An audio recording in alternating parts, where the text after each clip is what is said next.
जब भी कोई व्यक्ति गौतम बुद्ध के संघ में शामिल होता था तो बुद्ध उसे सबसे पहले शांत रहने के लिए कहते थे। ध्यान की अवस्था में जाने से पहले उस भिक्षु को शांत रहना सिखाया जाता था। आज के दौर में हर तरफ सॉरी शोर है।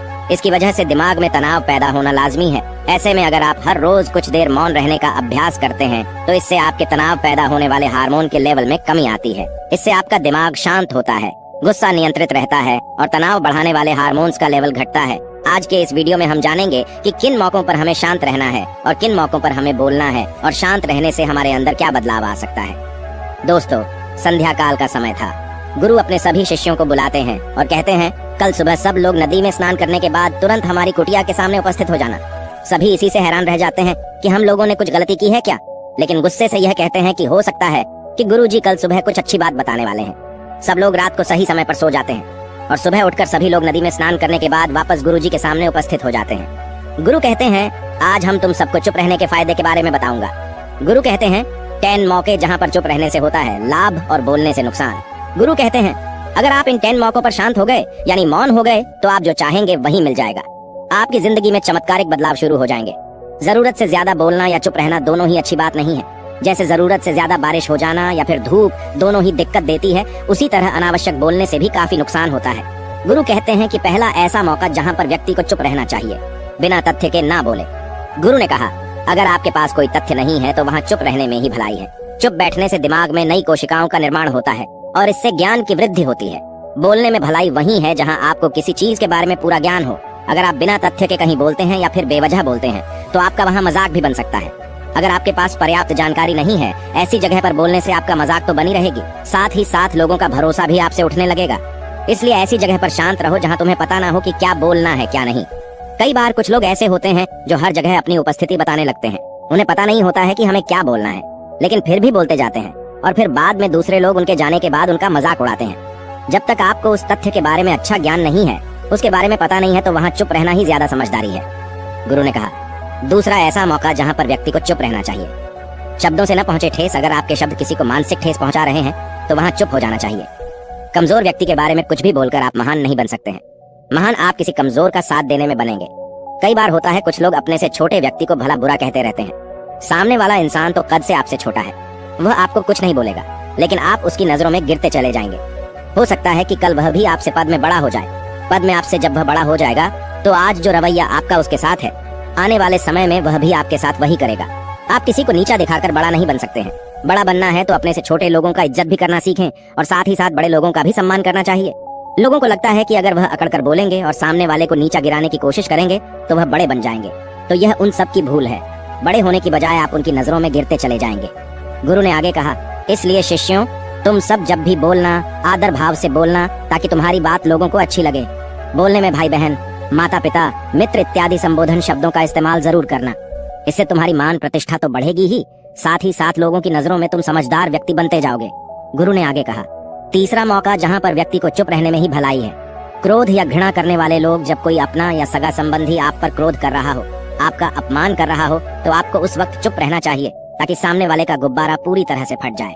आप यदि सही हैं तो उसे कतई माफीनामा गए और चुप रहकर ही सही समय का इंतजार करें। वह खुद आपसे माफी मांग लेगा जब उसे अपनी गलती का एहसास हो जाएगा। गुरु आगे कहते हैं कि अगर आपका कोई सगा संबंधी आप पर क्रोध कर रहा हो और आप उस समय शांत हैं तो यह आदर सम्मान देने की निशानी होती है। इससे न कोई छोटा होता है और न ही बड़ा। अगर आपको क्रोध आ रहा है तो आप या तो वहां से किसी का अनादर किए बिना चले जाएं या फिर चुप रहें। क्रोध करने से आपके रिश्ते खराब होंगे।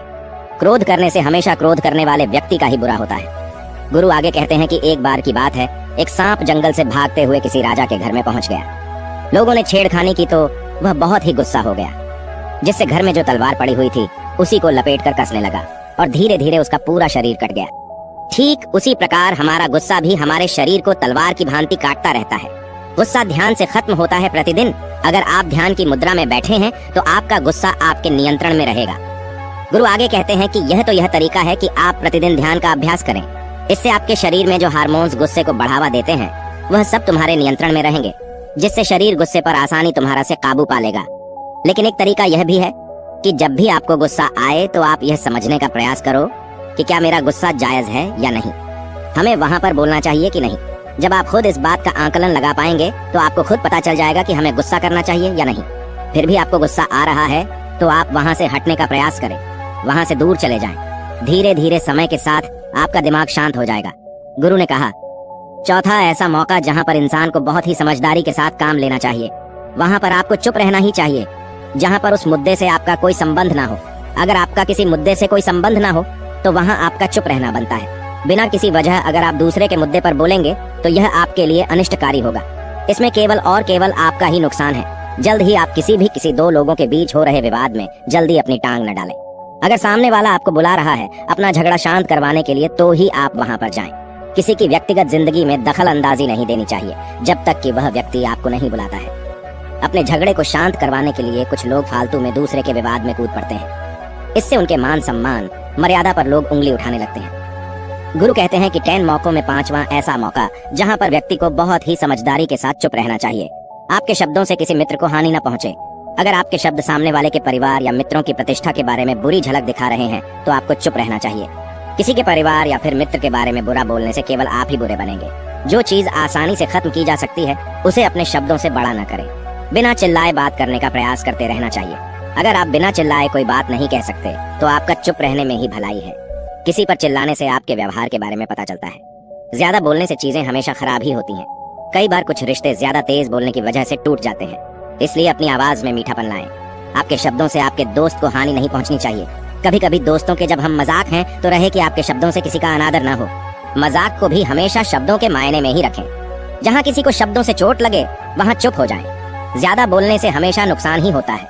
किसी और की प्रतिष्ठा को अपने शब्दों के माध्यम से उसे हानि नहीं पहुंचानी चाहिए। यदि आपके शब्दों से किसी और की प्रतिष्ठा को ठेस पहुंच रही है तो वहां आपको चुप हो जाना चाहिए। जब कोई व्यक्ति आपके सामने नहीं है तो आप उस व्यक्ति के बारे में बुरे शब्द किसी तीसरे व्यक्ति के सामने न बोलें। गुरु कहते हैं, छठा मौका जहां पर व्यक्ति को चुप रहना चाहिए, जब कोई कर रहा हो किसी की बुराई। जब कोई आदमी आपके सामने किसी तीसरे आदमी की बुराई कर रहा हो तब तुम्हें चुप रहकर बस सुनना चाहिए। अपनी राय व्यक्त नहीं करना चाहिए, क्योंकि जो आज आपके सामने किसी तीसरे की बुराई कर रहा है वह कल किसी और के सामने आपकी बुराई भी कर सकता है। यदि आपने कुछ कहा है तो नीति शास्त्र के अनुसार जो अपने मुंह को बंद रखता है और बुद्धि से काम करता है वही इंसान समझदार होता है। बिना जरूरत के बोलना, किसी के बारे में किसी के बीच में बोलना यह गलत बात है। कभी कभी हमारे लिए बुद्धिमानी इसी में होती है कि हमें अपना मुंह ऐसी जगह पर नहीं खोलना चाहिए। गुरु आगे कहते हैं कि 10 मौकों में 7वां ऐसा मौका जहाँ पर व्यक्ति को चुप रहना चाहिए, जब कोई नहीं समझे आपकी भावना। यदि आपको लग रहा है कि कोई व्यक्ति आपकी भावना, दुख या परेशानी को शब्दों में नहीं समझ रहा है, यदि आपको लग रहा है कि सामने वाला व्यक्ति आपकी भावना या दुख को या आपकी जो परेशानी है उसको वह समझ नहीं पा रहा है या समझने का प्रयास ही नहीं कर रहा है या वह आपको ध्यान से सुन ही नहीं पा रहा है, तो ऐसे व्यक्ति के सामने आप चुप ही रहें, क्योंकि ऐसे लोगों को आपकी भावना या दुख से कोई मतलब नहीं होता है। ऐसे लोगों को अपना राज बताकर आप पछताएंगे ही बाद में। इसलिए हर किसी को अपने मन की बात नहीं बतानी चाहिए।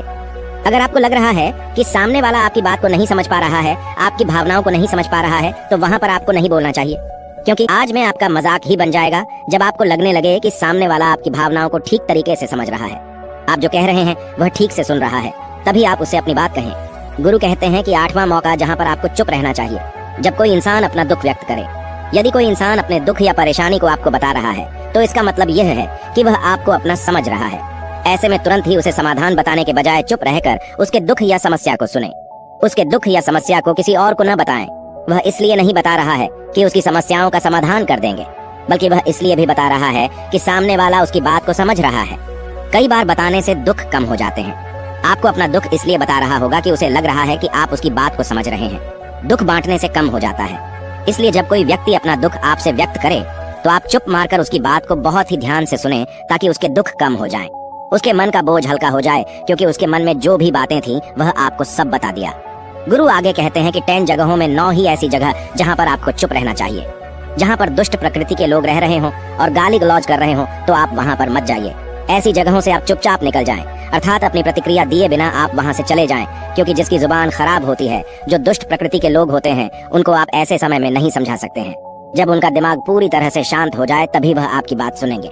इसलिए जहाँ पर दुष्ट प्रकृति के लोगों आपकी बात को न मानते हो और न ही सुनते हो तो आपको वहाँ पर नहीं बोलना चाहिए। गुरु कहते हैं कि 10 माह ऐसा मौका जहाँ पर आपको शांत हो जाना चाहिए। अपनी सफलता का राज हर किसी को न बताएं। कई बार होता है कि कुछ लोग जो सफलता को बहुत ही जल्दी अर्जित कर लेते हैं, वे हर जगह अपनी सफलता का ढिंढोरा पीटने लगते हैं। ऐसे में क्या होता है कि कई लोग आपकी सफलता से खुश नहीं होते हैं।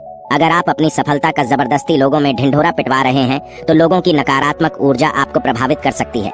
जब आप सफल होंगे तो सबको पता चल जाएगा कि आप सफल हो गए हैं। ढिंढोरा पीटने से नुकसान आपका ही होगा। इतना कहकर गुरु ने कहा, शिष्यों, आज के लिए बस इतना ही। अगर तुम सब मेरी इन 10 बातों को अपने जीवन में अपना लेते हो तो तुम सब काफी हद तक परेशानियों से बचे रहोगे। यहाँ से जाने के बाद मेरी यह बातें आपके जीवन किसी वरदान से कम साबित नहीं होंगी। दोस्तों, मुझे उम्मीद है इस वीडियो से आपको बहुत कुछ सीखने को मिला होगा। अगर आप नए हो तो हमसे जुड़ने के लिए इस चैनल को सब्सक्राइब करना मत भूलिएगा।